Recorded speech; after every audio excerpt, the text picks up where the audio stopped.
আলাইকুম রহমতুল্লাহি আবরাকাতুহ। সুধী দর্শক, আপনারা কাছে এবং দূরে যে যেখানে আছেন সবাই আমার নাজমুল ইসলাম চ্যানেল থেকে শুভেচ্ছা নেবেন। সুধী দর্শক, আজকে আমি যে বিষয়ে বলবো এটা আছে সাবেক প্রধানমন্ত্রী বেগম খালেদা জিয়া।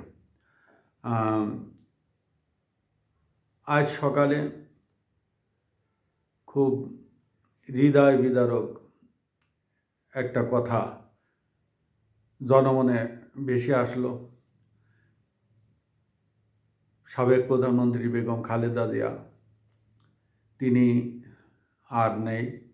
ইন্না লিল্লাহি ওয়া ইন্না ইলাইহি রাজিউন। সুধী দর্শক, সুদীর্ঘ আড়াই দশকের রাজনৈতিক বর্ণাঢ্য রাজনৈতিক জীবনের অবসান ঘটল। যিনি এই বাংলাদেশের নতুন দিগন্তের উন্মোচন করেছিলেন, যিনি রাজনীতি ক্যান্টনমেন্ট থেকে রাজনীতিকে রাস্তায় নিয়ে আসছিলেন। বেগম খালেদা জিয়া অনেক চড়াই উতরাই পার হয়ে আজ এ পর্যন্ত এসে আসীন হয়েছিলেন। তিনি সামান্য একজন গৃহবধূ ছিলেন। তিনি রান্নাঘর থেকে তিনি রাজপথে চলে আসছেন। তার এই বর্ণাঢ্য জীবনের জন্য বহু মানুষ নতুন পথ দেখিয়েছে। তার এই রাজনীতিতে বহু মানুষ তাদের জীবন সুষ্ঠু রাজনীতির সাথে সংশ্লিষ্ট হয়েছে। সুধী দর্শক, সাবেক প্রধানমন্ত্রী বেগম খালেদা জিয়ার এই রাজনৈতিক বর্ণাঢ্যময় জীবনের প্রতি আমরা সশ্রদ্ধ সালাম জানাই এবং তার বিদেহী আত্মার প্রতি বিনম্র শ্রদ্ধা জানাই। সুধী দর্শক, 2024-এর পট পরিবর্তনের পর বাংলাদেশে অনেক কিছু হয়েছে। বেগম খালেদা জিয়া দীর্ঘদিন যাবৎ অসুস্থ। এই অসুস্থতার জন্য তিনি সাবেক সরকারের সময় বিশেষ ব্যবস্থায় তিনি মুক্তি পেয়েছিলেন এবং তারপর তিনি ঘরেই ছিলেন। সুধী দর্শক, বাংলাদেশের 5ই আগস্টের পট পরিবর্তনের পর কোনো রাজনৈতিক ব্যক্তিত্ব তার সাথে দেখা করতে যায়নি। আমি সাধারণত বলছি বিএনপি ছাড়া অন্য দলের নেতা নেত্রীরা, কারণ বিএনপির রাজনৈতিক ব্যক্তিরা সাধারণত ওনার সাথে দেখা সাক্ষাৎ করেছেন, কিন্তু 5ই আগস্টের পরে যাদের কাছে ক্ষমতা গেছে, যারা ক্ষমতার স্বাদ গ্রহণ করেছেন, তারা কেউ সৌজন্যতাবশত যাননি। এর মাঝে সেনাকুঞ্জে সাবেক প্রধানমন্ত্রী বেগম খালেদা জিয়াকে সেনাকুঞ্জে বিশেষ ব্যবস্থায় নেওয়া হয়েছিল। যারা নিয়েছিলেন সেটা তাদের প্রয়োজনে নিয়েছিলেন, বেগম খালেদা জিয়ার প্রয়োজনে না।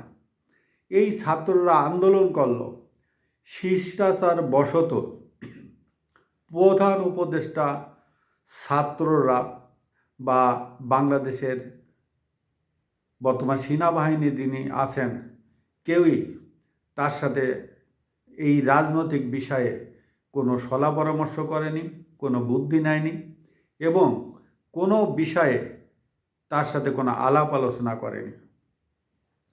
হয়তো এই 24-এর পট পরিবর্তনের পরে যা যা হয়েছে, মব জাস্টিস, এই মানুষের বাড়ি আগুন ধরা এবং মানুষের প্রতি নির্যাতন করা, মেয়েদেরকে লাঞ্ছিত করা, খেলা বন্ধ করা, বিনোদন জগৎ ধ্বংস করা, পত্রিকা অফিসগুলোতে আগুন ধরানো, হয়তো বেগম খালেদা জিয়ার কানে এগুলো গেলে তিনি কোনোভাবে এগুলো সমর্থন করতেন না, বা তার কাছে গেলে হয়তো তিনি গতানুগতিক ধারার যে রাজনৈতিক প্ল্যাটফর্ম আছে সেখানেই তিনি আসার জন্য আহ্বান করতেন, যার কারণে তার কাছে কেউ যায়নি।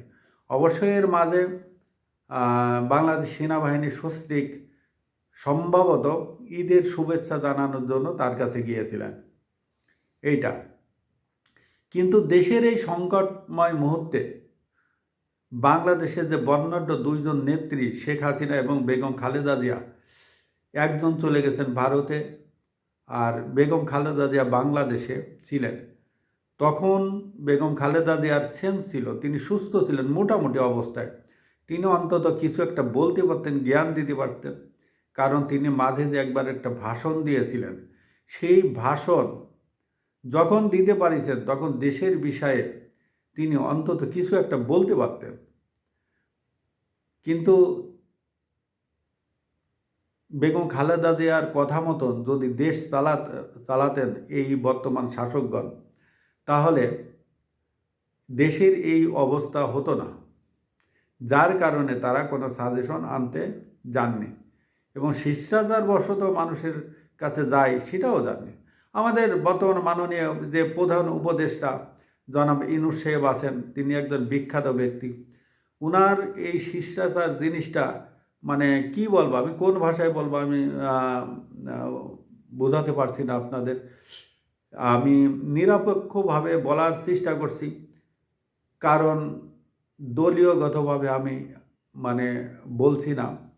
সাবেক রাষ্ট্রপতি বদরুদ্দোজা চৌধুরী মারা গেলেন, বর্তমান যে উপদেষ্টা আছেন উনি শপথ গ্রহণের হয়তো 1-2 মাস পরেই তিনি মারা গেছেন।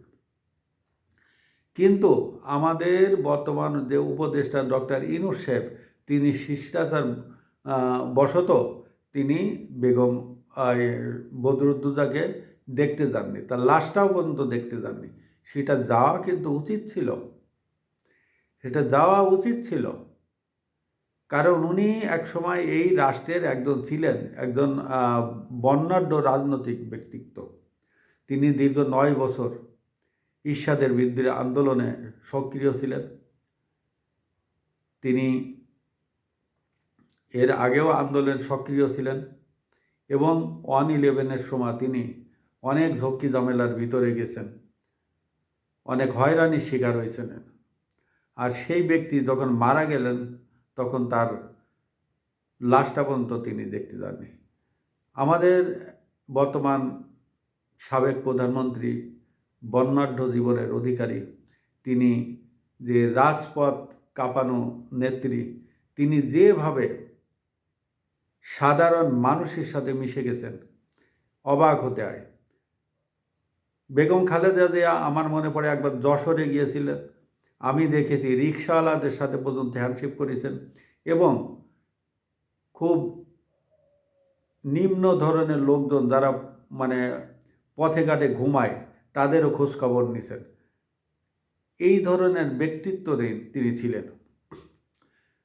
আমাদের বাংলাদেশে এই দুই নেত্রীর হাত ধরে যা কিছু হয়েছে, যত উন্নয়ন হয়েছে, যত রাজনীতি সুন্দর হয়েছে এবং দেশের সংবিধান রচিত হয়েছে, এই যে তত্ত্বাবধায়ক সরকারের সিস্টেম ছিল যে কোনো বিষয়ে সেই কনসেপ্টটা বাতিল হয়ে গেছে।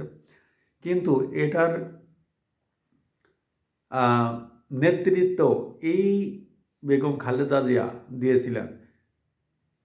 তিনি তখন প্রধানমন্ত্রী ছিলেন, যদিও তখন একজন বিরোধী দলীয় নেত্রী শেখ হাসিনা ছিলেন। তার আন্দোলনের পরিপ্রেক্ষিতে এই 15ই ফেব্রুয়ারি তিনি নির্বাচন দিয়ে তিনি এই শুধুমাত্র তত্ত্বাবধায়ক সরকার কনসেপ্টটা পাশ করে তিনি ক্ষমতা ছাড়েন।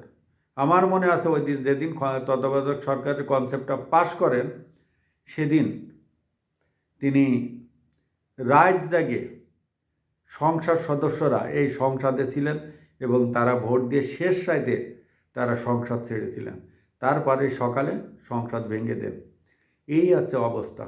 তিনি অনেক কষ্ট করেছেন। আপনারা একবার চোখ বুজে চিন্তা করেন যে একজন গৃহবধূ কীভাবে তিনি রাজনীতি করলেন। ঈর্ষাদের সময় সেই রাজপথ কাঁপানো আন্দোলন, ঈর্ষাদের সাথে তিনি কোনোভাবে আপোষ করেননি, ঈর্ষাদের কাছে কখনো নতি স্বীকার করেননি। ঈর্ষাদ সাহেব তার উপরে অনেক অত্যাচার করেছেন, তারপরেও নতি স্বীকার করেননি। তিনি সাবেক প্রধানমন্ত্রী শেখ হাসিনার শাসন আমলেও অনেক দিন হাজতে ছিলেন। যদিও এটা হৃদয় বিদারক, এরকম একটা বর্ণাঢ্য জীবনের কিছুটা হলেও ঝরে গেছে তার হাজতের ভিতরে। তিনি 1/11-এর সময় তাকে যখন আটকানো হয়েছিল, কথিত আছে, আমাদের শোনা কথা, বাংলাদেশ সেনাবাহিনীর একটা অংশ এক্সিট প্ল্যানের জন্য তার কাছে গিয়েছিলেন, কিন্তু তিনি পাত্তা দেননি, তিনি বের করে দিয়েছেন। এ হচ্ছে তার জীবনে বর্ণাঢ্য জীবনের কাহিনী। তার জীবনের কাহিনী বলতে গেলে 2-4-10 ঘন্টা চলে যাবে, কিন্তু এত বড় কন্টেন্ট কেউ খাবে না। শুধু দর্শক, আমরা যে যে দলই করি না কেন, আমরা সশদ তার প্রতি শ্রদ্ধা জানাই এবং বেগম খালেদা জিয়ার আত্মার মাগফিরাত কামনা করি। আপনারা সবাই যে দল করেন না কেন, এই মহান রাজনীতিককে আপনারা শ্রদ্ধা জানাবেন এবং আমি আশা করি দলমত নির্বিশেষে তার জানাজায় সবাই শরিক হবেন এবং তার জন্য দোয়া করবেন। এই ছাড়া, দোয়া করা ছাড়া আমাদের আর কোনো কিছু করার নেই। আসসালামু আলাইকুম ওয়া রাহমাতুল্লাহি ওয়া বারাকাতুহু।